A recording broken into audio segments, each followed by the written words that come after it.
These weird-looking blobs are not just some random jelly balls in the ocean. Those are some of the biggest organisms with just one cell you'll find on Earth. And they pop if you squeeze them. We're looking at a specific type of algae that can be as small as a pinhead and as big as an eyeball. Or better yet, sailor's eyeball, as they're usually called. How large it's going to be depends on what's in its vacuole, which is the space inside of its cell wall. This organism is made of just one cell, but it can have more than one nucleus. It's like it has many control centers in just one cell. This happens because these organisms are soenocytic, which means they're made up of a bunch of nuclei that don't have walls that would separate them. These are not some mythical creatures hidden at the bottom of the Mariana Trench.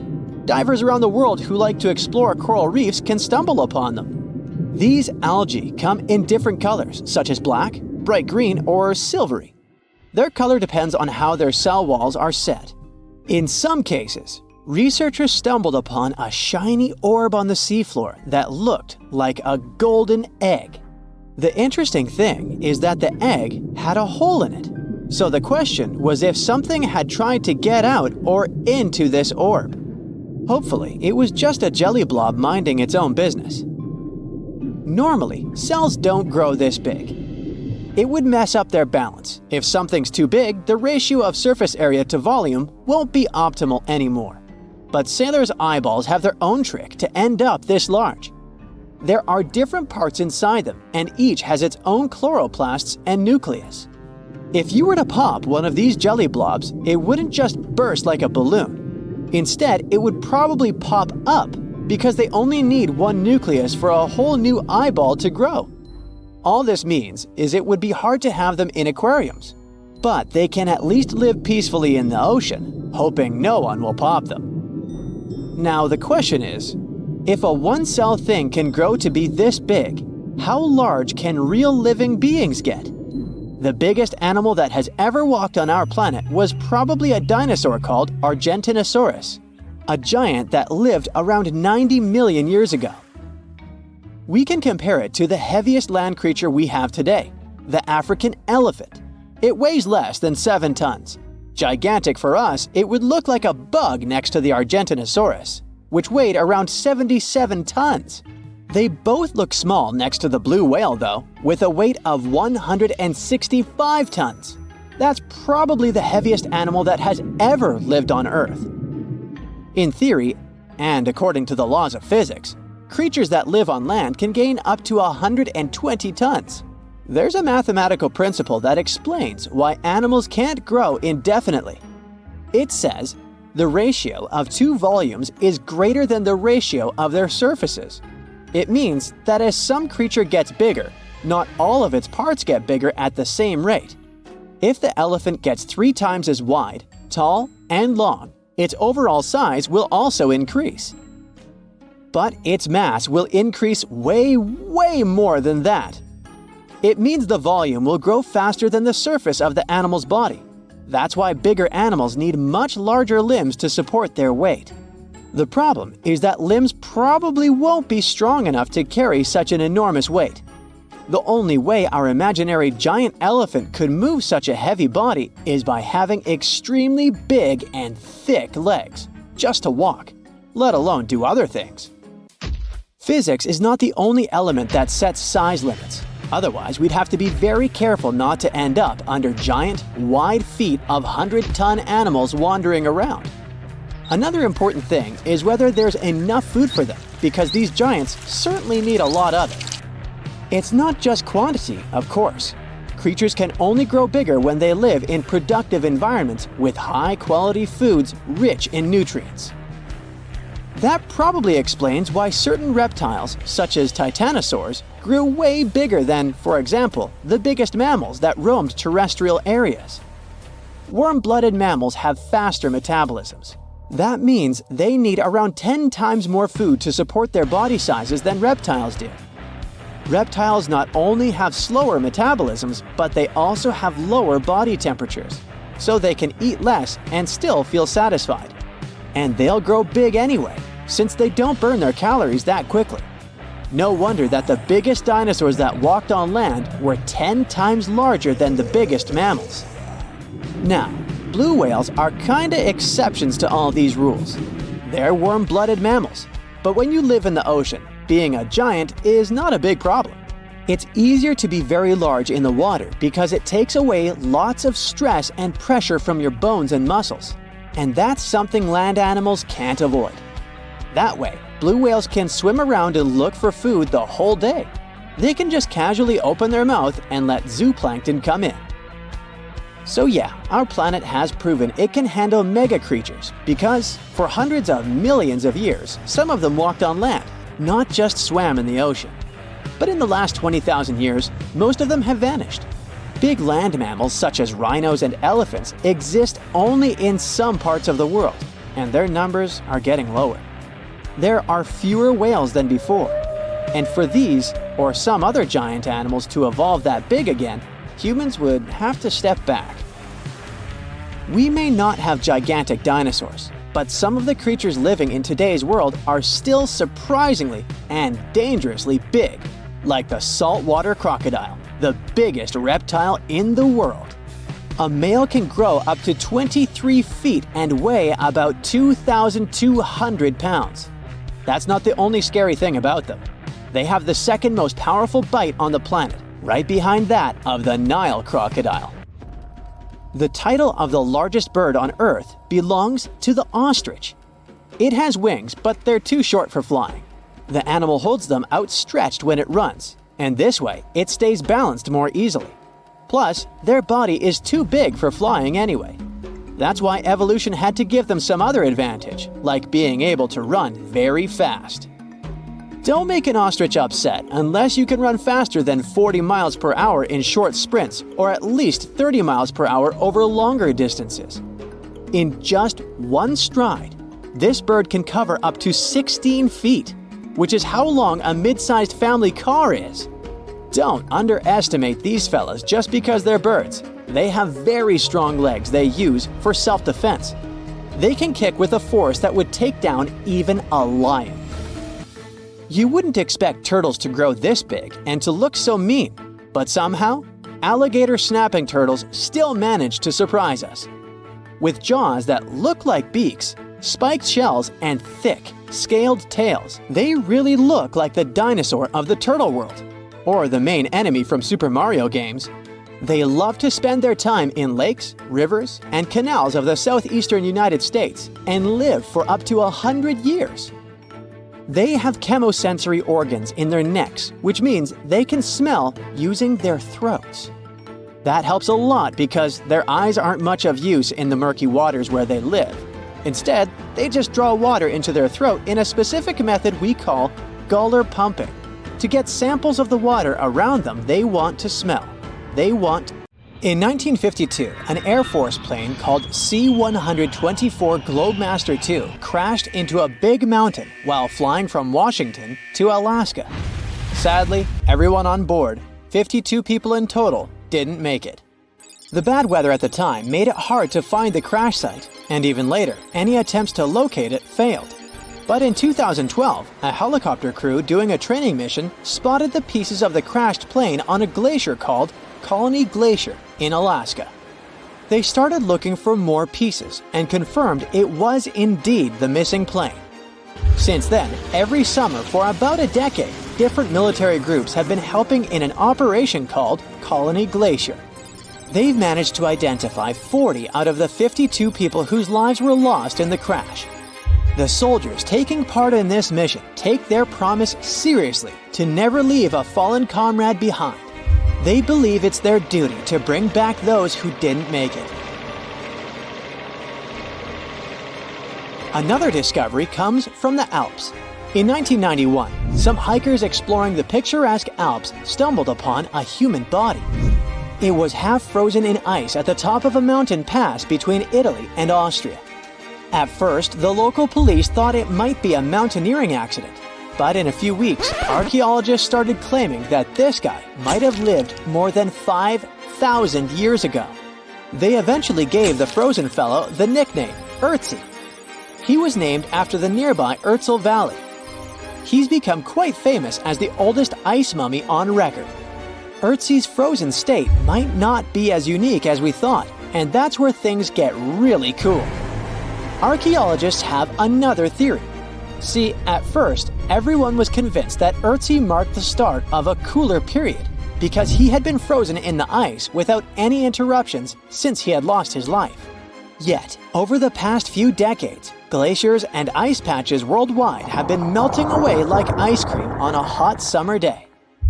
Not just Ötzi, but other ancient relics like bodies, hunting gear, horse droppings, and even ancient skis started to appear. So, archaeologists say there are similar sites. They found quite a few, and they all fit perfectly into this growing field of glacial archaeology. It seems like as the world warms up, it will show even more ancient secrets from the deep freeze. Moving on to another amazing discovery. In 2018, William Taylor and Nick Jarman were exploring the snowy slopes of Mongolia's Altai Mountains.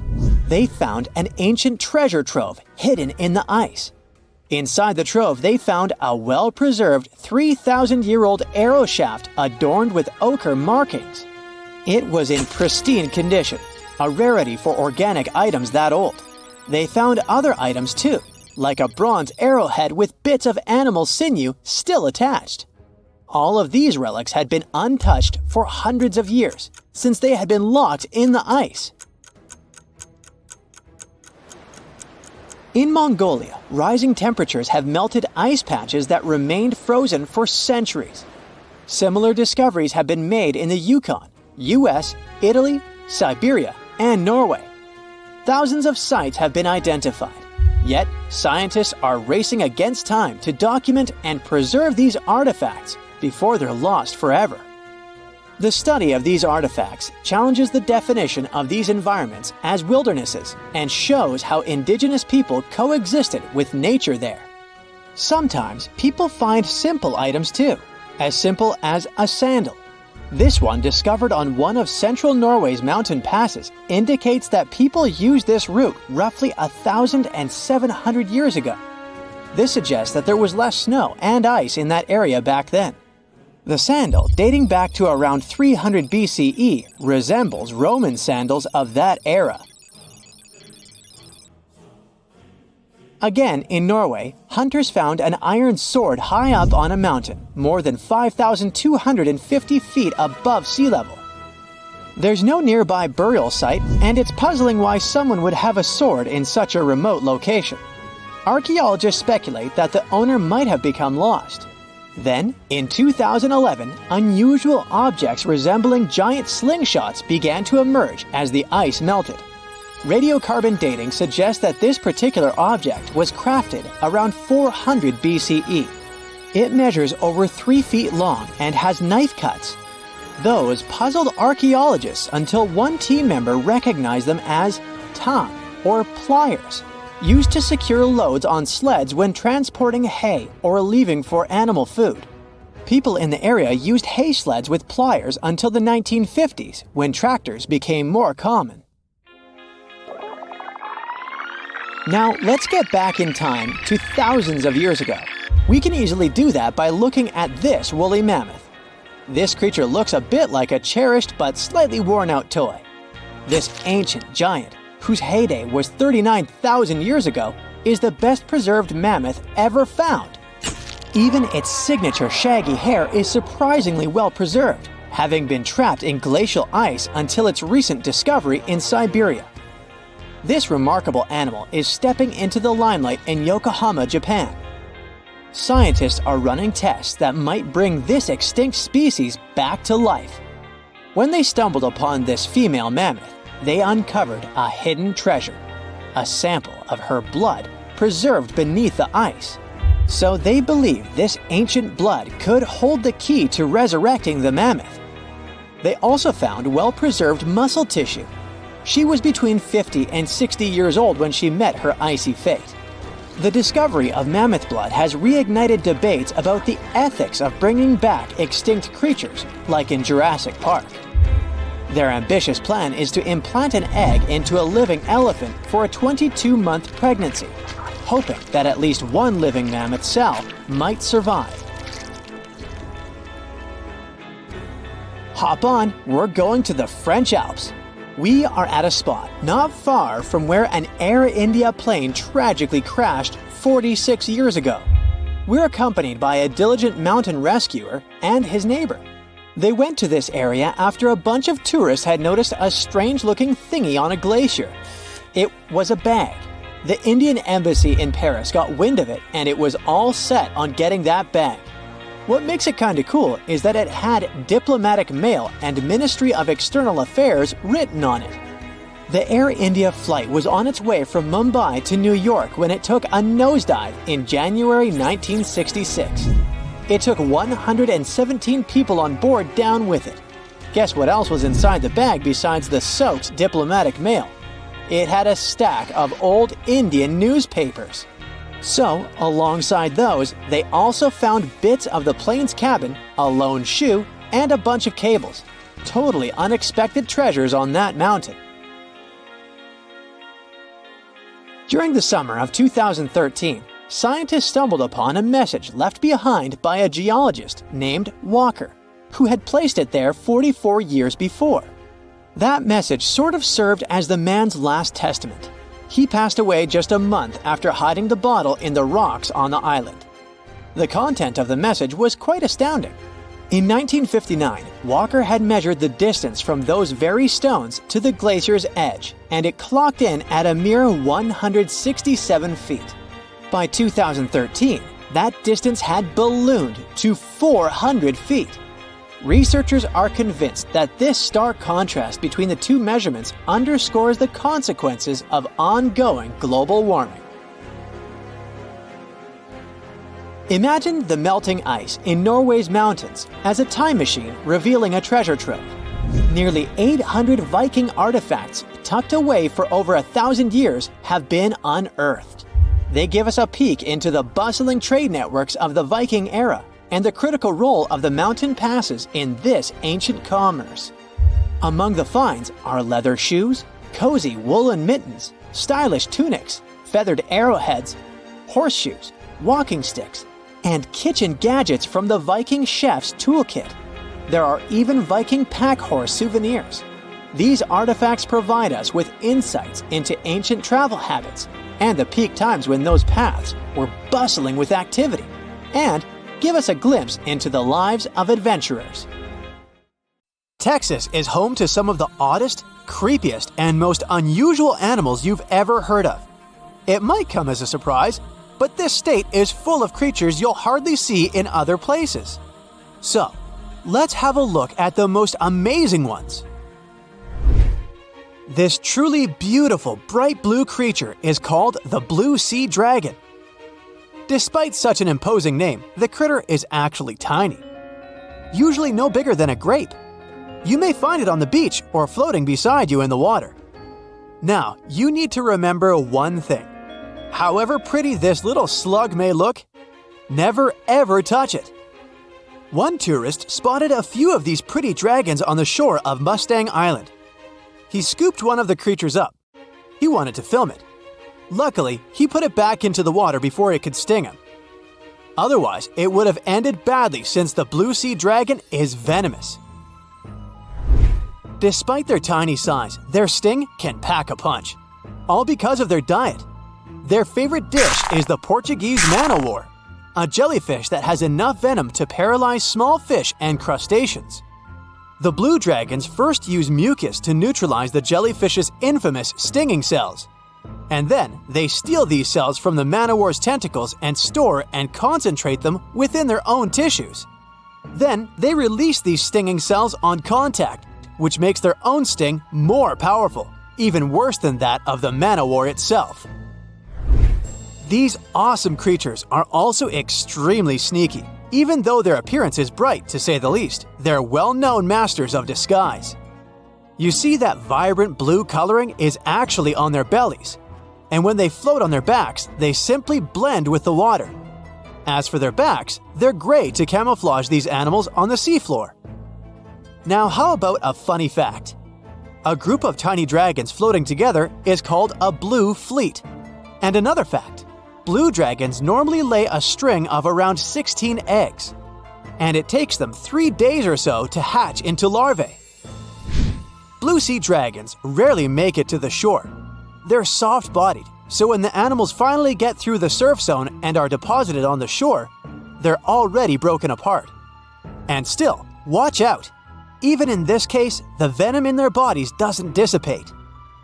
But of course, blue sea dragons aren't the only unusual animals inhabiting Texas. Have a look at this nightmarish creature, poisonous, slimy, and kinda immortal. Meet the hammerhead worm. The worst thing? It might be lurking in your garden while you're watching this video. You can easily recognize this worm by its creepy, spade-shaped head. It doesn't look like any other invertebrate you've ever seen. Or any other creature, that is. At first, it was only found in East Texas. But later, researchers spotted these spine-chilling creatures in North, Central, and South Texas. Basically everywhere but the arid areas of West Texas. One of the most terrifying things about this worm might be its length. This creature can grow as long as 1 foot. Luckily, such giants aren't very common. Most hammerhead worms only reach 6 inches in length. You can come across 2 species of these worms in Texas, and both of them will have a dark stripe down the middle. The larger of these 2 species munches on earthworms, which is actually a big problem. You might know that earthworms play an important role in keeping the soil rich in minerals and overall healthy. If earthworms disappear, plants in such areas won't be getting the nutrients they need. Even for humans and pets, meeting a hammerhead worm isn't the most pleasant experience either. Hammerheads are the only terrestrial invertebrates that secrete a very dangerous neurotoxin, the same as pufferfish produce. Thanks to the sheer size of the human body, touching a hammerhead worm won't hurt you too much, but it may still cause your hand to start tingling or even go numb. It's much more dangerous for pets. There have been cases when dogs ate hammerheads, which left them feeling sick for the whole day. Interestingly, these worms are native to Southeast Asia. But they must have mastered the art of hitchhiking, since in the early 1900s they were already found in the US. Keep in mind that if you want to get rid of a hammerhead worm, which is the best course of action, the worst thing you can do is chop it with a shovel. The thing is, flatworms reproduce by ripping themselves in half, so by cutting it, you actually help the populations of the worms, turning 1 into 2. That's the reason why hammerheads are sometimes described as immortal, which is a bit of a stretch since these creatures can't survive in vinegar or salt. Now, even though you're safe from the hammerhead worm in West Texas, it doesn't mean you can't come across another dangerous animal, such as the land lobster from hell. These creatures are also known as vinegaroons, and they're not real crustaceans, they're arachnids. Huh? Who would have guessed? Anyway, these 8-legged critters have a really nasty bite, but it's not the worst thing about them. Land lobsters, brace yourself, spray vinegar-like 85% acid from their tails. Mostly they do it to protect themselves, but it still sounds like an unfriendly thing to do, right? A land lobster can also pinch a finger that's gotten too close with its heavy mouth parts. At the base of their abdomens, vinegaroons have long whip-like tails. That's why these arachnids are often called whip scorpions, even though they're neither related to scorpions nor have stingers. Summer rains lure these arachnids out of their burrows in search of food and love. Luckily, experts claim that land lobsters aren't poisonous to humans, but they're very likely to leave a mark with their large pinchers, which they use to capture insects. Vinegaroons can be considered useful since they eat millipedes, crickets, scorpions, and cockroaches. They hunt by sensing the vibrations of their prey with those long front legs of theirs. Since land lobsters prefer to come out after dark, you aren't likely to see one in the daylight. But if you stumble upon one, check it out. If it's a female, it may be carrying her hatchlings on her back. Now, imagine it's the middle of spring and you're walking among blooming flowers and greenery. Suddenly, you spot something extremely bizarre on the ground. The animal looks cute, fluffy, and soft-looking. The desire to touch it is irresistible. Watch out! The sting of the hairy caterpillar can pack a serious punch. This one is called the pus moth caterpillar, or asp. There are several stinging caterpillar species in Texas: the buck moth caterpillar, spiny oak slug caterpillar, saddleback caterpillar, and eel moth caterpillar. And touching any of them can lead to unpleasant consequences. If you had touched that pretty hairy thing in the park, you'd most likely start feeling a burning sensation and develop an itchy rash. In the worst-case scenario, you'd even have to go to the emergency room. The main problem is that people react very differently to caterpillar toxins. Some may develop more severe reactions than others. Plus, how bad the consequences are also depends on the thickness of the skin in the affected area. In most cases, the unpleasant sensation and rash go away in a few hours or sometimes days. On the bright side, such caterpillars later turn into moths and butterflies that help pollinate flowers and trees. Getting rid of these critters means doing a massive disservice to the area where you live. Specialists are sure that coming across a stinging caterpillar won't lead to anything bad if you keep in mind the rule of thumb. If a caterpillar looks fuzzy, don't touch it. And the best solution to dealing with such creatures is educating people on what such caterpillars are, what they look like, and why it's dangerous to touch them with unprotected hands. Think you know what lurks in the depths of the ocean? While nearly 95% of our oceans haven't been explored yet, it's hard not to let your imagination run wild. But thanks to brave explorers, deep-sea cameras, and awesome archaeologists, we do know about some pretty incredible sea creatures living in our waters today, and millions of years ago. From the 9-foot spider crab to the 60-foot prehistoric megalodon, these sea dwellers come in all shapes and sizes. But let's focus on sea creatures famous for their huge size. Can you guess which living species of whale is the largest? Well, it's not the orca, but that's a good guess. The orca is a toothed whale that can grow to anywhere from 23 feet to 32 feet, which is slightly smaller than a school bus. How about the narwhal? Nope, they're not the biggest either. These unicorns of the sea live mainly in Arctic waters and only grow 13 feet to 20 feet in length, and that's including their 9-foot tusk. Tired of guessing? Okay, I give in. The largest whale that still exists today is the blue whale. At a jaw-dropping 82 feet to 105 feet, the blue whale is not only the biggest whale we know of, but is currently the largest animal to have ever lived on Earth. Seriously. These animals are bigger than a T-Rex, and even the prehistoric megalodon. If you were to put a blue whale next to a school bus, it would look like it could swallow it. Think about that. According to National Geographic, a blue whale's tongue can weigh the same as an elephant. And their hearts can weigh as much as a car. That doesn't even sound possible. It's no wonder these giants need to eat about 4 tons of krill every day. While there aren't too many animals living today that can compete with the blue whale's epic proportions, there is an entirely different species that is a good contender, and it's not quite what you would expect. It's a jellyfish. No, I'm not talking about the little jellyfish that wash up on the shore and ruin a perfectly good day at the beach. I'm referring to the lion's mane jellyfish, the biggest jellyfish around. This invertebrate can grow up to 120 feet long.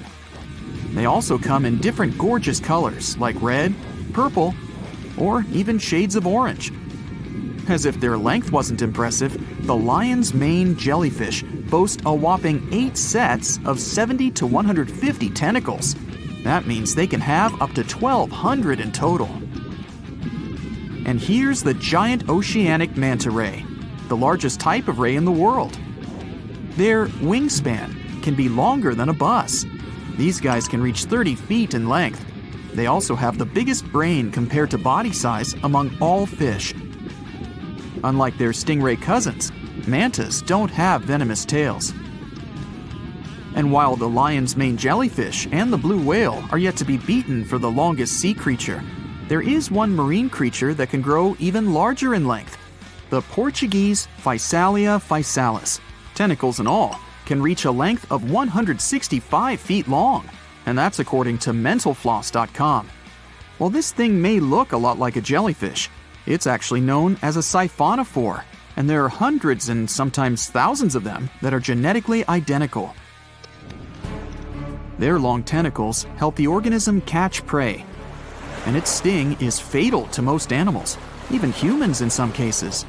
What's even creepier is that if one of the tentacles comes off the organism for whatever reason, it can float around the water for days before decomposing. Even if it's detached, this tentacle can still sting you. But don't go running out of the ocean just yet. Your chances of being hurt by a Portuguese Physalia physalis sting are pretty slim. However, if you do get stung, the side effects aren't pretty, with welts, stomach cramps, an elevated heart rate, and an upset stomach. While you don't want to go anywhere near these long creatures, they sure are pretty to look at. Check out all those colors. The Shastasaurus is the biggest marine reptile that has ever existed. These predators lived during the late Triassic period, about 210 million years ago. These amazing giants could reach lengths of up to 69 feet and weighed more than 75 tons. This made the Shastasaurus as heavy as a blue whale. And if you could stand this creature up vertically, it'd be as tall as a 7-story building. Despite appearances, the Shastasaurus was actually pretty slim for its size. Its ribcage was only 6 feet across. You'd think that this big guy was chowing down on other dinosaurs, but that's not the case at all. This reptile survived on a diet that consisted of small fish and cephalopods, like octopuses and squids. The Albertonectes is a bright representative of the plesiosaur family, meaning that this marine reptile had a small head on an incredibly long neck and large flipper-like limbs that helped it move through the water. These creatures occupied the seas around North America 76 to 70 million years ago. The length of this sea monster could reach 38 feet, with its neck taking up 23 feet of that length. Its neck was a true record breaker. It had a whopping 76 bones in it.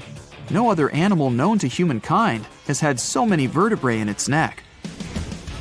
Scientists aren't sure why they needed such a lengthy neck. They might have used it to collect shellfish off the seabed, or perhaps it helped them capture their main prey, fish and squids. This aquatic reptile also had gastroliths in its stomachs. Some of them were as big as 5.5 inches in diameter. The Tylosaurus belonged to the Mosasaur family. It dominated the shallow seas of North America about 85 to 80 million years ago. This was an enormous predator, with the biggest representatives reaching 45 feet in length. It had a narrow hydrodynamic body with a blunt, powerful head that the animal used to ram and stun its prey. Its body was equipped with agile flippers and a long tail decorated with a maneuverable fin. The Tylosaurus was a carnivore, and its diet included not only fish, turtles, and small sharks, but also other mosasaurs, plesiosaurs, and flightless birds. Meet Ophthalmosaurus. This prehistoric reptile thrived during the late Jurassic period and lived in oceans all over the world. Ophthalmosaurus weighed somewhere around 6,000 pounds and grew to approximately 16 feet long, according to newdinosaurs.com. That's about the same length as the beluga whale that exists today. It's too bad these guys went extinct before we had a chance to see them ourselves, as their cartoonish wide eyes and dolphin-like features are pretty darn cute. Of course, the Ophthalmosaurus evolved over time to become ophthalmologists, or eye doctors that we know today. No, that's just a lie. Just testing you. The Mosasaurus is a truly gigantic predator that dominated the seas all over the world about 66 million years ago. According to fossil evidence, some specimens could be more than 50 feet in length. This fact makes the Mosasaurus the biggest marine carnivore of its time. One of the most terrifying things about this creature was its crocodile-like head, decorated with literally hundreds of razor-sharp teeth, neatly organized in 2 rows on both jaws. The thing is that it was pretty challenging for the Mosasaurus to grab its prey in the water. That's why it had all these teeth, plus something special: pterygoid teeth anchored to the bones on the roof of its mouth. This made hunting and holding onto its prey much easier. The Styxosaurus belonged to the plesiosaur family and lived during the late Cretaceous period, around 85 to 70 million years ago. Upon first glance at this dinosaur, you might mistake it for a sea snake, and it'd be an honest mistake. Styxosauruses were about 35 feet in length, but over 16 feet of that consisted just of their long snake-like neck. They had a comparatively small body and weighed approximately 4 tons. Their mouths were full of razor-sharp cone-shaped teeth that they used to catch fish. They didn't need to chew their prey, thanks to the 200 small stones called gastroliths in their bellies that probably aided in digestion. At the same time, some scientists believe that the Styxosaurus used these stones to sink to the ocean bottom in search of particular types of fish. Looks kind of like Nessie to me. Superpowers? Believe it or not, some animals have them. From sticky tongues to changing colors, you're about to meet 13 amazing animals with some very special abilities. If you have ants in your pants or termites in the house, you'll wish you lived next door to this animal. The giant anteater lives up to its name. It's 6.5 feet long, from snout to tail. If it stood up on its hind legs, it would be taller than most people. Good thing it only eats insects. With a diet of ants and termites, it gobbles close to 35,000 of the little critters in a single day. To capture its meal, the anteater is equipped with a long, narrow tongue. About 2 feet long, it's made of small, backward-pointing spines and covered in sticky saliva. When it comes across an anthill, the anteater uses its massive claws to dig into the earth. As the ants go scrambling, it flicks out its tongue, up to 150 times per minute, and the ants stick to it. Slurp! Now, the giant anteater doesn't have teeth for biting and chewing. It's part of a group of animals known as edentate, which means lacking teeth. Instead, the giant anteater grinds its food against the roof of its mouth. A tongue like that would certainly make eating popcorn at the movies more interesting. Another animal with an amazing tongue is the alligator snapping turtle. No, its tongue is not long and sticky. Instead, it has a small, blood-filled addition that looks like a little pink worm. When the turtle gets hungry, it will lay perfectly still under the water. The only thing moving, that worm-like appendage. Any fish that swims in for a closer look quickly becomes dinner. This turtle is also very good at holding its breath. It can stay underwater for 50 minutes while waiting for a bite to eat. Most humans can only hold their breath for 1 to 2 minutes. Another amazing tongue? The penguin has a cool one. It doesn't have any taste buds and is covered in keratinized bristles instead. Yep, keratin is the same stuff that makes up our fingernails and hair. These spiky protrusions point backward into the throat, and the fish can only move in one direction, into the penguin's tummy. But one of the coolest tongues in the animal world belongs to the chameleon. Unlike the anteater, the chameleon can only eat one insect at a time. Its tongue ends in a sticky ball of muscle. It shoots the tongue out, and when it hits its prey, that muscle changes shape. It becomes a suction cup, helping grab the insect and pull it back into the chameleon's mouth. If you've ever tried to grab a fly, you know how hard it is. Those things are fast. The chameleon's tongue, then, needs to be even faster. And it is. It can theoretically travel 8,000 feet per second. There's no way an insect will see it coming and have time to escape. The chameleon has another special trick. It can change colors. It was once believed that the animal did it as a way to hide from enemies. It would change its color to blend into the background, nearly becoming invisible. But this isn't really the reason behind this special ability. As cold-blooded animals, chameleons can't regulate their body temperature like we do. They become darker in color as a way to absorb heat from the sun. And they turn lighter to reflect that heat to cool down. They also use this ability to communicate with other chameleons. One color might tell a rival to stay away. Another can be used to attract a partner. It's like their version of emojis. When it comes to color changing, though, the chameleon is no match for the cuttlefish. Related to the squid and octopus, these cute ocean creatures can change the color and texture of their skin. This means they can look like almost anything in their environment, from a random rock on the ocean floor to a piece of floating vegetation. They truly are the world's champions at hide and seek. This ability comes in super handy when trying to hide from dolphins, sharks, or seals that see cuttlefish as a delicious snack. An animal that relies on camouflage 24/7 is the walking stick, or stick insect. As its name suggests, it looks like a twig with legs. It can range in size from 1 inch to 1 foot long. And while it's hiding in the tree, looking like just another tiny branch, it can eat all it wants. As an herbivore, it's very happy munching on leaves. Just don't grab one by accident next time you play fetch with Fido. But there are some animals that do the exact opposite. Through time, they have evolved to actually stand out as a way to warn predators of potential danger. This often involves bright coloring and patterning and is called aposematism. An example of this is the monarch butterfly. When you see one, it's easy to marvel at its beautiful orange coloring and the pattern on its wings. But with such a bright appearance, surely it makes it easy for predators to find. Actually, the bright color is a warning that eating a monarch can be a bad idea. Because of their diet in the larval stage, monarchs are very poisonous. Any animal that eats one will become quite ill and will never risk doing it again. The white and black stripes of a skunk are there for the same reason. It lets other animals know that if you mess with the skunk, you're in for a nasty surprise. Skunks have 2 glands in their rear that can emit a noxious spray called thiol. It smells like rotten eggs. The animal can actually aim its spray, making its defense a powerful one. And they can spray 6 times in a row. After that, they'll be defenseless for 10 to 14 days while their glands develop more of that wonderful perfume, eau de skunk. And once you've been sprayed, it's very difficult to get it off, even with a shower. So, when you see a skunk in the wild, make sure to give it plenty of room to do its own thing. Like the skunk, the porcupine gives you 30,000 very good reasons to leave it alone.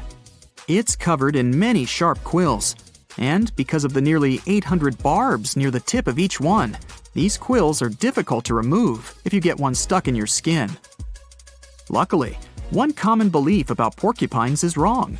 They cannot shoot those quills through the air. You have to touch one before it can come off. There are animals even underwater that have special powers for defense. The electric eel has a very shocking ability, though you've probably already guessed what it is. It has organs in its body that can release a powerful electric charge of up to 800 volts, which is higher than the voltage in an electrical outlet.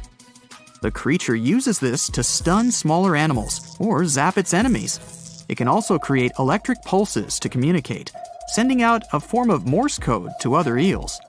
Instead of an electric charge, archerfish use spit to capture their next dinner. When you first see one, you wouldn't think it was at all special. It looks like any other fish. Yawn. But wait, because it really does have a superpower. Archerfish feed on insects. Insects, however, don't live in the water.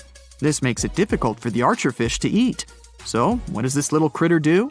Relying on the special design of its mouth and its great eyesight, it spits out a powerful stream of water. This knocks an unsuspecting insect over. It falls into the water, and the archerfish pounces. The stream is so precise that it can hit an insect up to 5 feet away. A creature with a similar but much more disgusting ability is the horned lizard. It can flood the sinus area near the eye with blood. Then, when it feels threatened, it will squirt that blood out of its eye socket. This can travel as far as 4 feet. This is enough to startle an enemy, giving the lizard time to escape. It will also use this special skill to remove dirt and dust that gets into its eye. And finally, the one animal you'll probably never meet in your lifetime, even though they live all over the planet, is the tardigrade. Also known as water bears or moss piglets, these are microscopic 8-legged animals that have even gone to outer space and survived. They're pretty much indestructible and have been found in the deep sea and the frozen wasteland of Antarctica. In order to survive in the harshest conditions, they will transform into dehydrated balls called tons. And in this form, they have been known to survive at temperatures as low as minus 328 degrees Fahrenheit and as high as 300 degrees Fahrenheit. Those are all some pretty amazing powers. Well, except for the blood shooting from the eye. That's just gross. Now, if you step on a sea urchin, you're gonna know right away.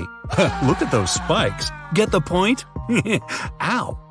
While they're not aggressive, they've got a great defense going against any creatures that want to eat them. Venomous spikes and a poisonous bite. Pick your poison, literally. They live in all of the oceans of the world, so avoiding them is out of the question. They mostly hang out in shallow water, hiding in rock pools and reefs, so unmindful people step on them a lot. The long, venomous spikes of the urchin look like needles. Feel like them too. They can go in quite deep, plus they release a strong toxin. The cure? Remove the spikes quickly and wash with salt water. One small marine mammal just loves sea urchins. Any guesses? It's the sea otter.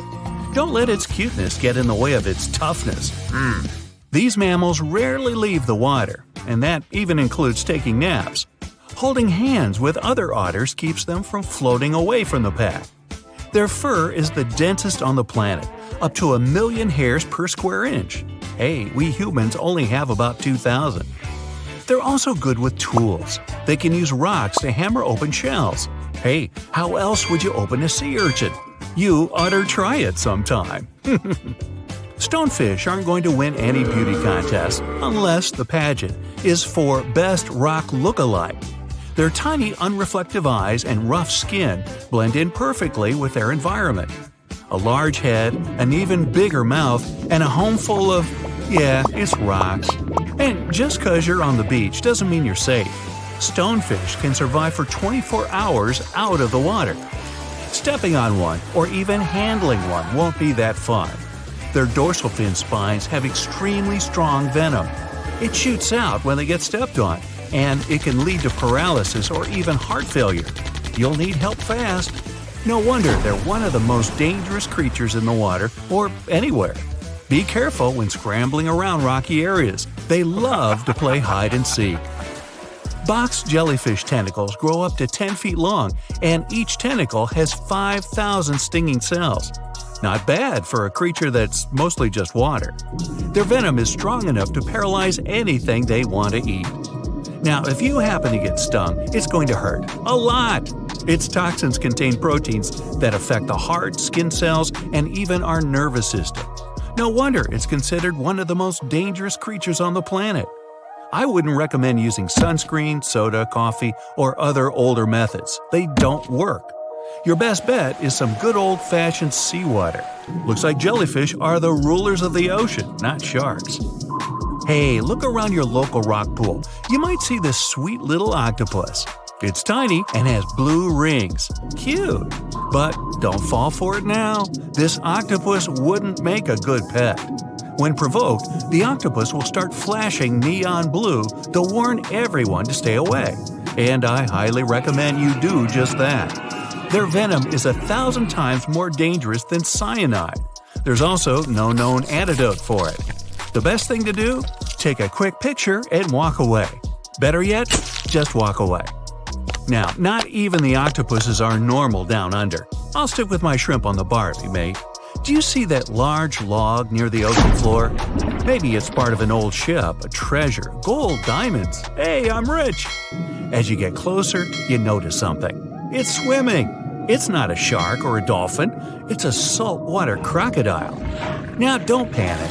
If you bump into one of these reptiles in the sea, it's unlikely it'll think of you as food. Crocodiles have a special valve in their throat that stops them from drowning underwater, but that doesn't mean they can't bite. Usually they're heading to a nearby island, and the quickest way there is to body surf. They can't really take the ferry. Watching one from a distance should be okay, just don't swim to shore right away. They love to ambush their lunch in the shallow water. If there's one time I'd like to see a great white shark, it's when I'm diving with crocodiles. They'll gladly take a crocodile-sized nibble, given the right motivation. Going out on a boat off the coast of Mexico sounds like the perfect vacation. the sun, the blue water, the most endangered sea creature? Wait, what? The vaquita isn't dangerous, but don't expect it to stick around to say hello or sign any autographs. It's incredibly shy. This little cow, that's what the Spanish means, is one tiny sea mammal. With those black markings around its eyes, it looks more like a sea panda to me. Seeing one should make you feel very special. They're on the brink of extinction, mostly because they get caught up by accident in fishing nets. It's estimated that there are only 10 left in the wild. The Galapagos Islands are legendary. Giant tortoises, blue-footed bobbies, Sally Lightfoot crabs, and red-lipped batfish. But if you've ever swum around there, you might have seen something really unexpected in the water. Iguanas, everywhere! These large marine reptiles eat the algae that grow on underwater rocks. They're strictly vegetarians. Yeah, I'll bet the fish are happy about that. A long, flat tail designed for swimming helps them move around, and sharp claws keep them on the rocks for their daily sunbathing sessions. But watch them closely. They sneeze a lot. They haven't got a cold or anything. They're sneezing out salt. A special gland keeps the salt out of their nose, and they've got to get rid of it somehow. Ooh, sounds painful. What's cool is that they don't mind us in the water with them. Because the islands have been so isolated, the creatures here aren't afraid of humans. Now, if picking up shells on the beach is something you like doing, make sure the shell you collect doesn't already have an owner. Snails are everywhere in this world, and they're mostly harmless to the touch. But there's always one, ruining it for everybody. Trust me, the cone snail is nothing like its land-based brothers. It's not vegetarian. There are over 500 species of this venomous sea creature, with a few that can really hurt you. These little snails are extremely vicious. They inject their venom through a harpoon-like tooth, and they don't even floss. They're capable of paralysis, blindness, lung failure, and even worse. Best give some respect to your backyard snails. You don't want them calling this thing in as a backup. Want to high-five a sea creature? Well, put your hand, up for the Tasmanian red handfish. This fish doesn't swim like a fish, it walks. It uses its flipper-like hands to stroll around on the ocean floor. These bottom walkers are disturbed by swimmers and boats a lot. Some people even want to take them home as pets. I think it's better to just give them a wave and swim on by. If you think starfish love getting their photo taken, does that mean you can communicate with starfish? If you could, this one would ask you to leave it alone. It's always grumpy. Unlike its washed-up relatives on the seashore, the crown-of-thorns starfish is large and dangerous.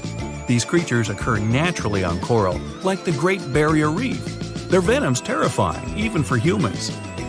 This sea creature is covered in poisonous spines that cause intense and immediate pain. It can last longer than 3 hours.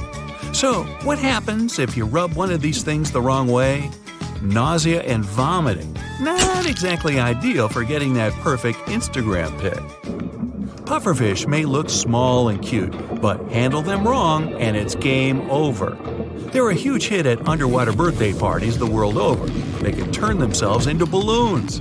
Funnily enough, not all pufferfish are venomous with sharp spikes. Some are smooth and adorable. But the nasty ones have a highly toxic substance inside their body. Which is weird, because you could pay up to $50 for it at a restaurant. You ever heard of the Japanese delicacy fugu? It's venomous pufferfish on a plate.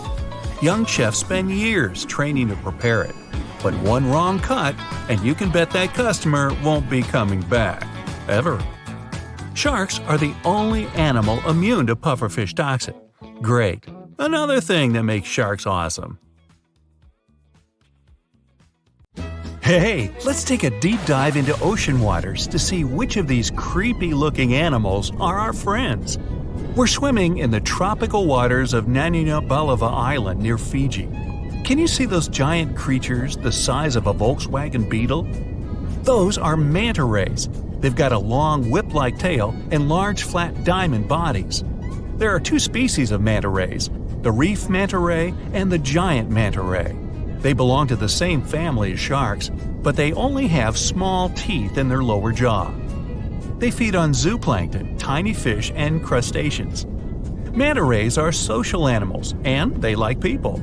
Once you let them come close to you, they'll swim around you to observe you. Don't chase them though, because they're super fast swimmers. Their name translates to cloak or blanket, and out of all sea creatures, they've got the largest brain compared to body weight ratio. These fellas can recognize themselves in a mirror. The Asian sheep's head wrasse follows. Even if it seems unsightly, it's one of the friendliest fish you'll come across in the shallow waters of Japan, China, and Korea. It has protrusions on both its jaw and head. It likes to hide in its anemone, and it's usually scared to go out even at 40 inches long. One of these fellows developed a friendship with a Japanese scuba diver 30 years ago. When the diver found the fish, it was injured, and he helped it recover. The diver had been the caretaker of an underwater Shinto shrine. He calls the fish by hitting the underwater bell. Time to go swimming with the largest fish in the world, the whale shark. Though these creatures are sharks, they have a lot in common with whales. They can live for 100 years, though they've got tiny brains. They're indifferent to humans. These fellas don't care about anything they can't eat. And unlike other shark species, they won't bite you. Whale sharks are filter feeders. They do have teeth, 3,000 of them, but they don't use them. They've got a massive mouth, like me, but their throat is only the size of a quarter. Next, we have the sunfish, a fish without a tail that looks like it's been cut in half. It has large fins, and when you see it breaching on the surface, you'll think a shark is approaching. The sunfish dives deep in the water to let other fish exfoliate his skin and remove parasites. Once they're done, it returns to the surface to sunbathe. It's also a voracious eater. If it sees you in the waters, it'll likely approach you and observe you. Within a day, you'll be able to feed it from the palm of your hand.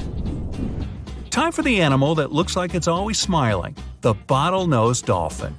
It's one of the most social sea creatures, and it travels in groups. It enjoys playing, hunting, raising calves, and helping out its community. Bottlenose dolphins are excellent swimmers, with speeds reaching 19 miles per hour. They usually come up to the surface to breathe air through the blowhole on their head. These creatures are great communicators, and they send messages to each other. They use echolocation to navigate and find food. When they spot people, they become very friendly, so much that they let their guard down, and it makes them vulnerable to other sea creatures such as sharks. Heading to the Pacific coast, we'll come across some gray whales. Their skin is covered with parasites and other organisms that make their snouts look like rough pieces of rock. We gotta get on their nice side first. Gray whales can attack a large boat, a ship, or a vessel if they sense their calves are in danger. But generally, they're friendly and appear unbothered by rowing kayakers. In some cases, they'll approach small boats and allow humans to touch them, though you're required by law to keep your distance. If it wants to get closer, it will. If it feels threatened, it will act aggressively. Now, let me show you a fish with a tool on its head, the hammerhead shark. Their skull helps them with hunting. Their eyes are placed on the hammer's outer edges and gives them a 360-degree vertical view. But they've got a blind spot in front of their nose. Their heads are like metal detectors. Most of what they want is below the sand surface. So they lightly dip their heads in the sand and sweep up whatever is under there. You'll see them in temperate and tropical waters, both near the shorelines and offshore. They usually move in groups.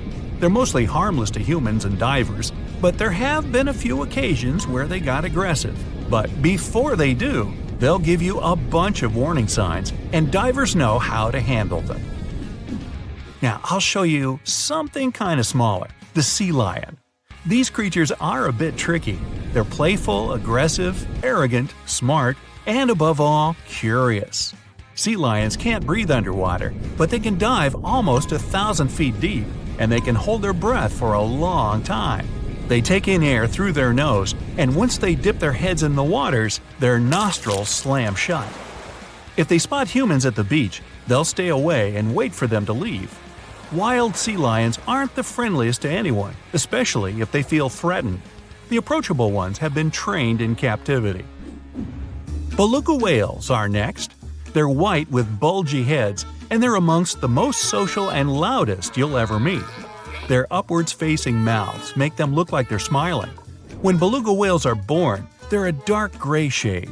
It takes 8 years for their skin to turn white. They can change the shape of their heads by blowing air around their sinuses. Beluga whales love humans. Once they make human friends, they don't want to leave. Even though they're wild animals, they become too entrusting with people. Marine biologists suggest staying away for their safety. Have you heard of sea cows? Those are actually called manatees.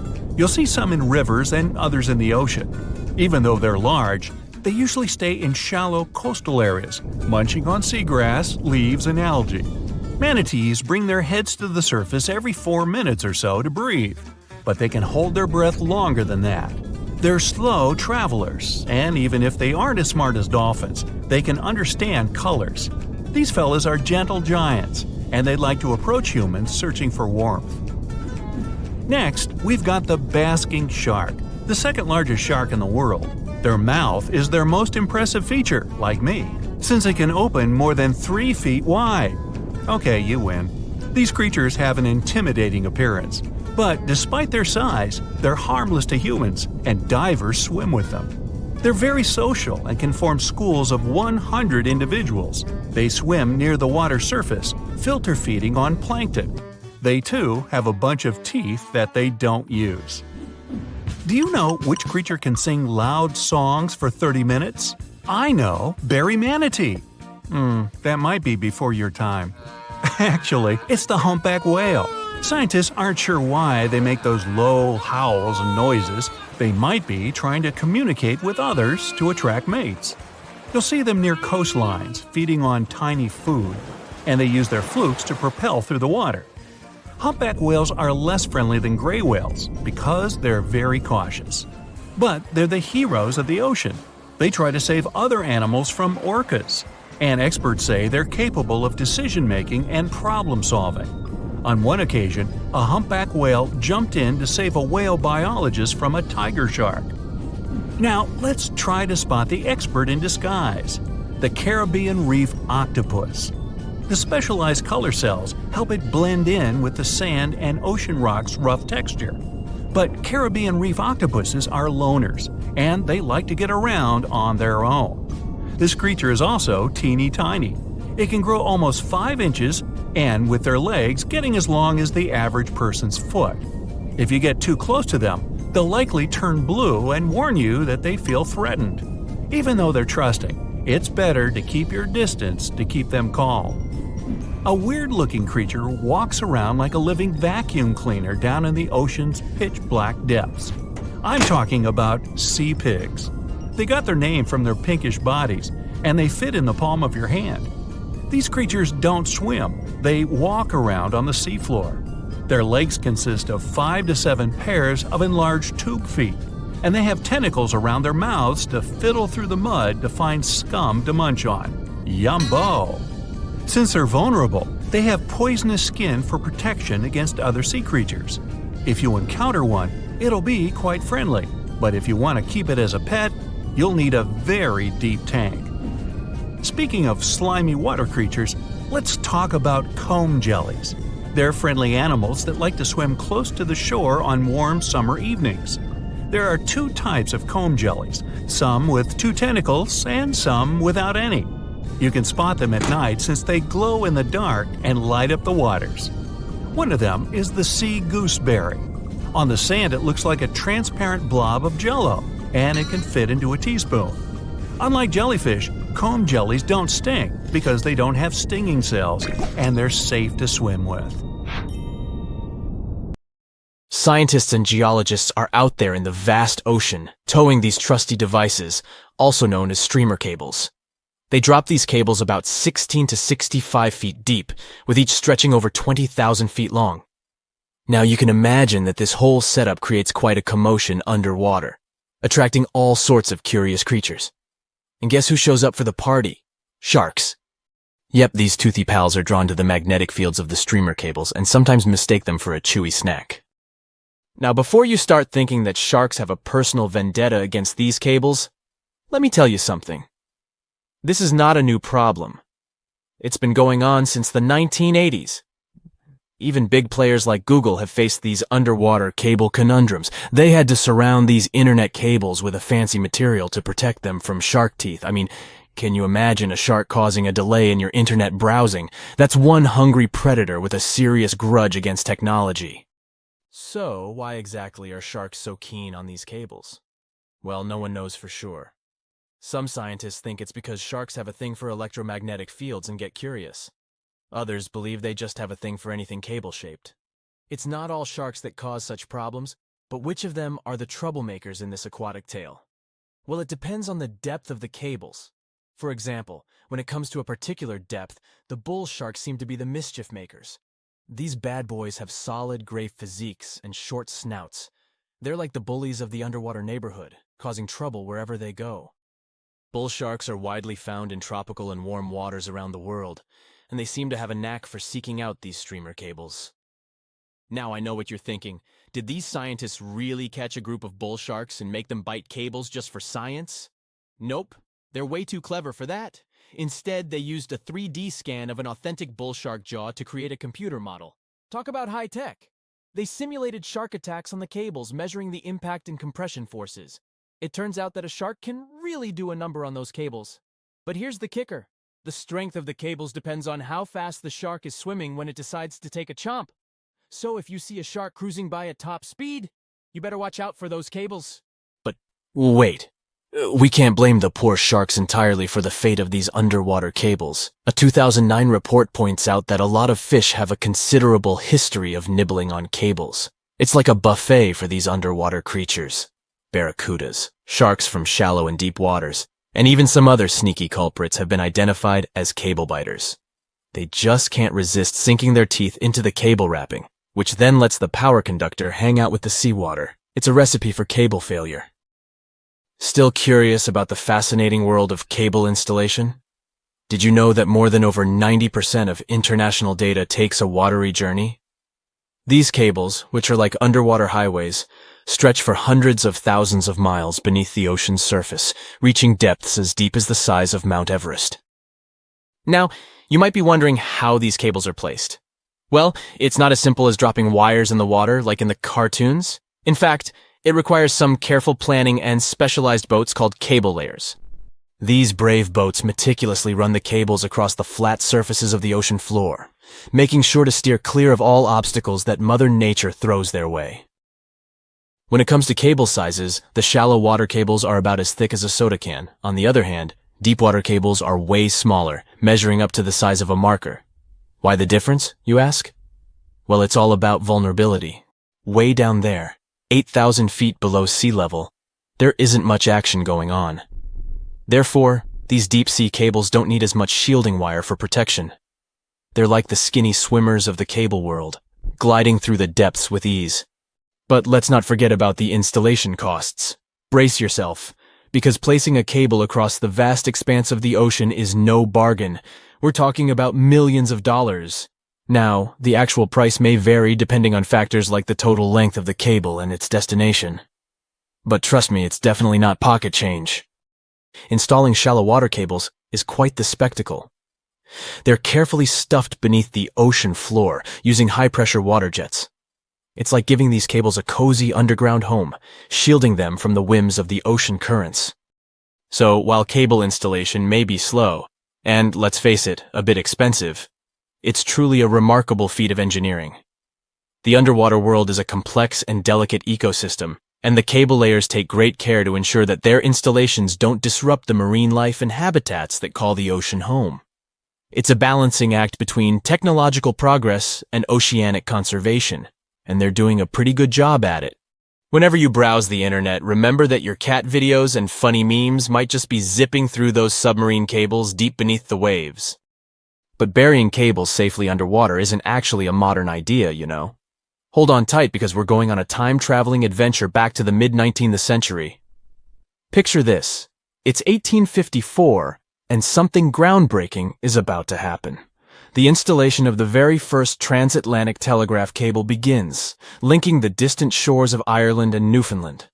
Now, before you roll your eyes and say, "Old news, buddy," let's remember that this was a pretty big deal back then. Fast forward 4 years, and the moment of truth arrives. The first transmission is sent through the cable, carrying a message that goes something like this. Laws. White House received 5-minute signal. Coil signals too weak to relay. Try drive slow and regular. I have put intermediate pulley. Reply by coils. Okay. Maybe not the most exhilarating message ever sent. But hey, they were just getting started. Now, let's put ourselves in the shoes of those remarkable folks involved in this undersea endeavor. Imagine being the lead electrician of the Atlantic Telegraph Company, also known as White House, in the message. He must have been quite the electrician extraordinaire. To put things into perspective, while our cable pioneers were busy laying the groundwork for transatlantic communication, the world outside was bustling with activity. Charles Dickens, that literary genius, was still crafting his timeless novels. Meanwhile, a little settlement named Dallas was officially incorporated in the vast state of Texas. It's pretty incredible to think about how far we've come since then, with our high-speed internet and seamless global communication. Could you really take down the internet by simply going underwater with a pair of wire cutters? Well, technically, yes. You'll need to be all geared up, wearing your snazzy scuba suit and holding a pair of trusty wire cutters. You can also add a mischievous grin on your face just to create the right ambiance, don't you agree? Now, let's get serious. Cutting through those super important submarine communications cables is no easy task. They carry thousands of seriously dangerous volts. But here's the deal. Someone actually did it in Egypt back in 2013. A group of daring individuals wearing their sleek wetsuits and equipped with wire cutters decided to give it a go. Their target? The Southeast Asia Middle East West, Europe E4 cable. A whopping 12, 500-mile lifeline that connects 3 continents. As soon as those mischievous cable cutters did their thing, chaos ensued. Internet speeds in Egypt took a nosedive, plummeting by a staggering 60%. Can you imagine the frustration of trying to load a cute puppy video and having to wait for ages? But hey, let's keep things lighthearted here. The internet, like a phoenix, rose from the ashes once the cable was repaired. Speeds were restored, and everyone could once again binge-watch their favorite shows and indulge in endless rounds of online gaming. The megalodon was the biggest shark to ever live. Not only that, it's one of the biggest fish and the largest predator in Earth's history. Over 3 times longer than the biggest great white shark on record, the females have also been found to be twice the size of the males. The megalodon could swallow a small car without even touching its teeth, if cars had been around then. In fact, the Meg was so big and powerful that it had no natural predators. It was the uncrowned king of the seas, swimming freely from ocean to ocean. This cosmopolitan creature was found all over the world, from America to Europe and Australia and Japan, assuming there were countries back then. Meg fossils have been found on every continent except Antarctica. Everybody skips Antarctica. Science tells us that the megalodon went extinct over 3.6 million years ago, but could they still be alive at the deepest depths of the ocean? The fearsome name, megalodon, comes from 2 Greek words, megas, meaning big, and odont, meaning tooth. Combined, they mean big tooth, and it certainly lived up to its name. Just one of its chompers is the same size as a human head. It had 276 humongous teeth in total, across 5 terrifying rows. In all of history, only a couple of saber-toothed cats and the T-Rex had consistently bigger teeth. Now that's a showdown I'd like to watch. The megalodon vanished millions of years ago, leaving only huge teeth to be found by modern archaeologists. Only around 80% of the ocean has been explored, so who knows what's lurking at the bottom. If you did manage to make it down, it's unlikely that you'll run into Meg though. The sharks, like us, preferred warm coastal waters. Deep ocean living would be too cold for the beasts, and food would be scarce. Their entire bodies would also have to evolve to avoid being squished by the enormous water pressure down there. It's unlikely that they're still around, but not impossible. Now, about the appearance of the megalodon. Scientists believe it didn't look like a great white shark. The megalodon belongs to a different fish family, and most likely looked like a giant sand tiger shark. Flattened snout, small eyes. Its dorsal fin moved backward. The sand shark has two dorsal fins about the same size. The coloration is light brown with a white belly. It may have had brown-red spots like a sand shark all over its body. We used to think of the megalodon as something scary from the first finds of its fossils. That was back in the Renaissance era. People found some teeth in the rocks. At first, these teeth were thought to be the tongues of dragons or snakes. And here is the first drawing of what the owner of these teeth supposedly looked like. A massive snout with a scary nose and a bunch of razor-sharp teeth. The megalodon is usually described as a sort of giant great white shark, but this is just a common myth. In fact, the ancestors of today's great white existed at the same time as the meg. But they weren't the best buddies and were even in competition with each other. The great white shark was a better hunter, using its smaller size and agility to snap up meg's prey quickly. They were also known to eat meg pups, who were only half their size. This didn't help the whole extinction thing. We also have evidence that megalodons were brutal hunters, kings of the food chain. The first combat tool in their arsenal was the battering ram. The megalodon would take its prey by surprise. It had only one chance to hit it. If it missed, it would take too long for a second round. The maneuverability of the megalodon was comparable to a large truck. While a great white was no match for an adult meg in a head-to-head fight, they sure weren't scared of stealing their food. This only left the bigger fish and whales for the meg. But its food supplies began to run out as the whales swam to the cooler new seas. The whales adapted to prefer the colder temperatures, leaving our friend the meg behind. The megalodons either starved or were frozen into extinction by the Ice Age. Rather than a great white, the megalodon is more like a modern bull shark. It had a short snout, a flat lower jaw, and huge pectoral fins to support its massive weight and size. As scary as they are, these sharks were actually caring family guys. Several megalodon nursery areas have been discovered in Florida, Maryland, and Panama. They gave birth to their young in shallow water environments. We know this from discovering loads of tiny megalodon teeth found in these areas. I wonder if they had nannies too. But how come there are so many megalodon teeth out there for us to analyze? Due to their messy, aggressive eating habits, sharks regularly lose their teeth. They lose a set of teeth every 1 to 2 weeks. That's 40,000 teeth in a lifetime. They must rake in a fortune from the tooth fairy. Because of this, their teeth were continually raining down to the ocean floor.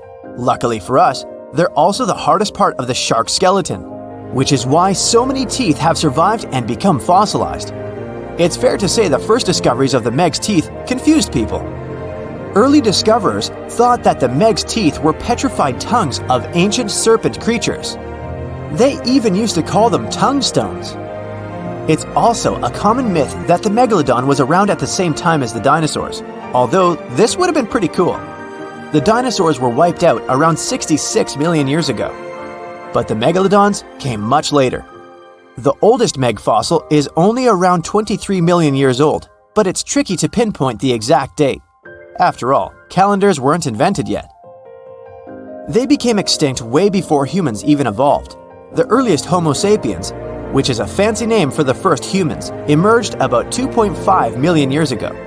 But what if the megalodon shark didn't go extinct? Whale populations have dropped drastically since these guys were last around, so there'd be way fewer whales for them to chomp down on. Whales have also gotten a lot smarter and learned new defensive moves, making them way harder to take down. It's estimated that they ate around 12 tons of food each day.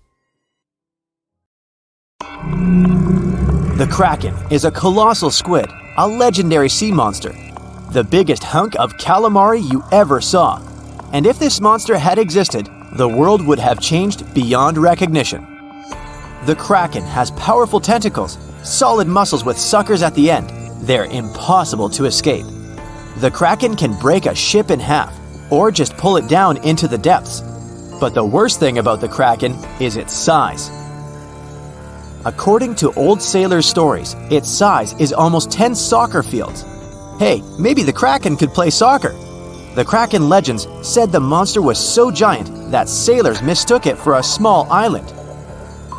In past centuries, it would have been impossible to defeat such a beast. If the Kraken existed in reality, it might have had offspring. Yeah. In all the world's oceans, there would be giant monsters that could sink any ship. It's unlikely that the Kraken would have competitors in its habitat, so its population would grow strongly. Since the Kraken is enormous, it would need a lot of food, so the population of other large sea animals would fall significantly.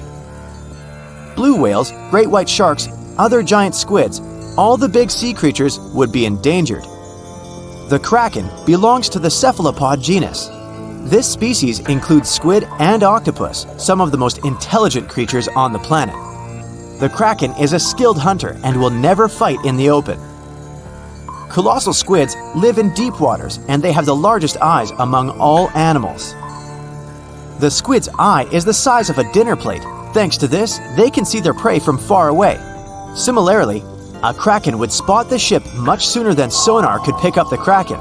It would always have the drop on you. Well, that's not good. In 1857, a squid beak was discovered on the coast of Denmark. Other huge squid remains were found in the Bahamas, and then scientists were convinced that gigantic squids existed. While colossal squid have been officially discovered since then, it's been more than 100 years and we still don't know what the max size they can grow to. The fact is, colossal squids are one of the most elusive creatures on Earth. They live in the depths of the ocean where it's challenging for scientists to reach. Any dive to a greater depth requires powerful, bulky equipment. Underwater bathyscaphs and cameras make a lot of noise and light, which squids notice from afar. They flee before we can see them. It's difficult to say if these huge squids were the size of a small island, but the truth is, we've only studied about 5% of the ocean. It may be that in its depths, monsters much more terrible than the Kraken swim.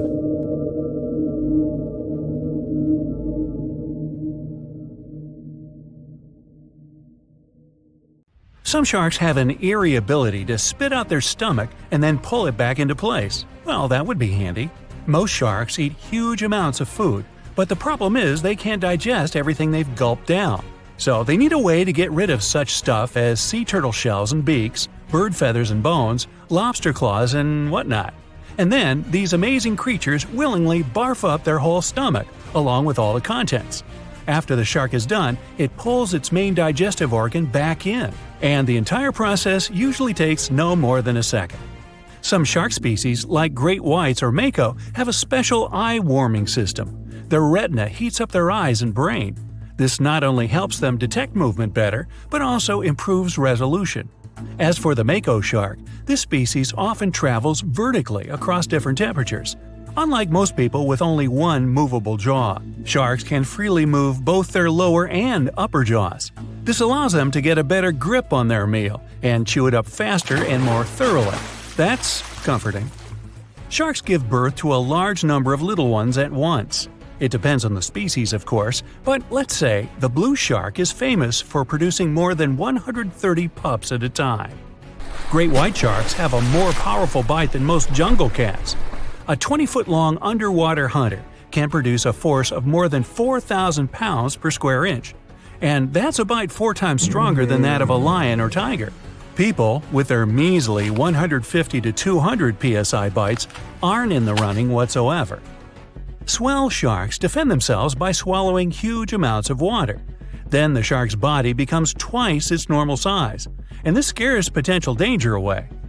Sharks can grow more than 50,000 teeth during their lifetime, but not all of their teeth are the same. The strongest and most massive ones are at the front, and those closer to the back are smaller and not so powerful. But if the front teeth are damaged, these weaker ones can replace them. It's possible because sharks' teeth aren't as deeply rooted as humans and can move. Shark skin has the same feel as sandpaper. It's made of teeny, teeth-like scales. They point towards the animal's tail. This helps to reduce the friction that occurs when sharks move through the water. Whale sharks have extremely thick skin. In some places on their body, it can be 6 inches thick. It's one of the toughest in the animal world. Scientists have to make loads of effort if they want to get this creature's blood sample.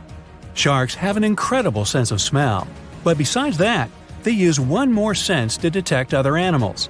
There are special pores around their head, near the nostrils, and under the snout. Those are special organs, something like second sight. Every creature generates a tiny electrical field. Thanks to the pores, sharks can spot these electrical fields and figure out where other animals are. Sharks are incredibly sharp-eared.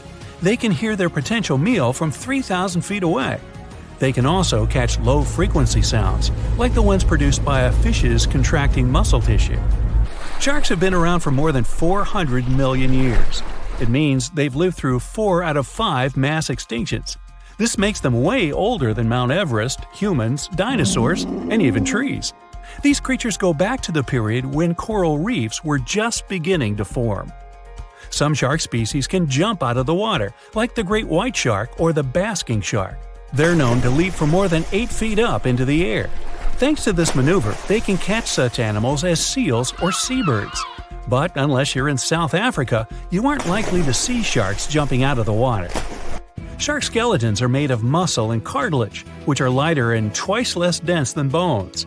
This makes sharks more flexible, which allows them to make sharp turns when they're chasing other animals. Hammerhead sharks have a weirdly shaped head for a reason. Thanks to it, these creatures have incredible 360-degree vision. Their eyes are tilted a bit forward, and it allows them to have an overlapping field of view. The goblin shark's terrifying jaws are attached to elastic ligaments. They can unfold from the animal's snout for up to 3 inches. It allows the animal to catapult its mouth forward to catch other marine creatures. Sharks don't sleep as you do. Some species have to keep swimming all the time. Otherwise, water will stop flowing through their gills and they won't be able to breathe. Others do rest, but they don't enter an unconscious state. They just go into special rest periods. These creatures don't have eyelids. That's why their eyes remain always open, and their pupils monitor their surroundings. They also keep their mouth open so that the water can pass through their gills. Sharks can travel remarkably long distances without needing any rest, all thanks to their bizarre sleeping pattern.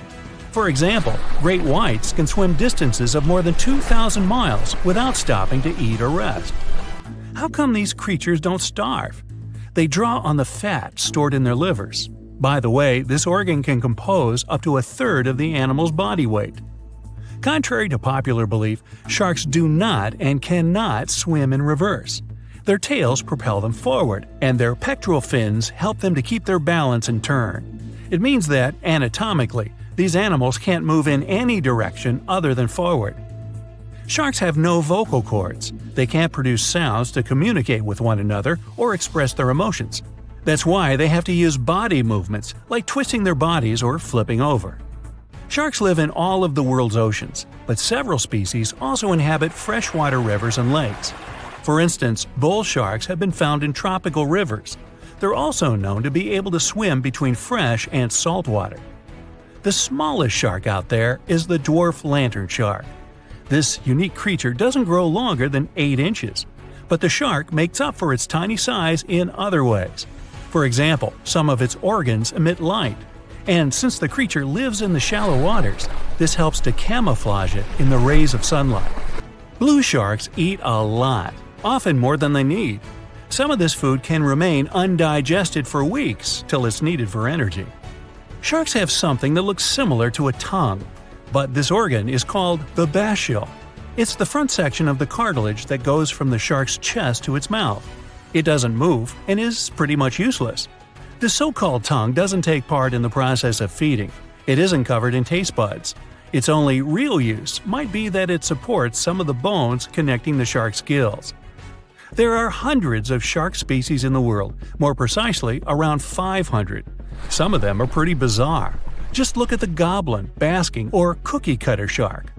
All these sharks vary in size, from several inches to dozens of feet long. They also live in absolutely different environments. Tiger sharks eat whatever they can get their jaws around. Some of the weirdest things they've munched on are video cameras, bags of money, license plates from almost any U.S. state, dog leashes, you name it. Each whale shark has a unique pattern on its skin. These spots and stripes can be used to identify individual sharks, just like fingerprints are used to identify people. The blunt-nosed six-gill shark can dive to a depth as great as 5 Empire State Buildings. Baby sharks are called pups. When they get born or hatch, they are already fully nourished, and if they choose to swim away from their mama shark, they don't need to hunt for food for at least several weeks. Uh-oh, did somebody say baby shark?